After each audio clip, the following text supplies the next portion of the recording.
racing for the gold medal in the footsteps of Jesse Owens.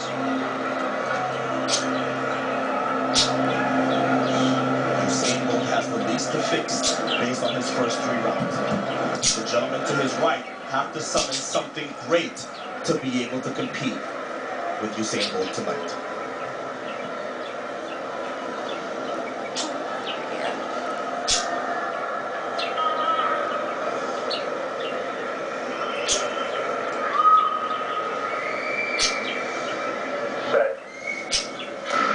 There's the start, and Bolt got a good one. Engaged right with him and shows us off a pal. Bailey's there too. Oh my God. Bolt charging to the front.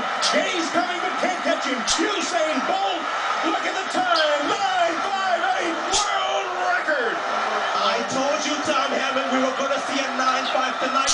The wind is okay. In fact, ladies and gentlemen, it is into a headwind.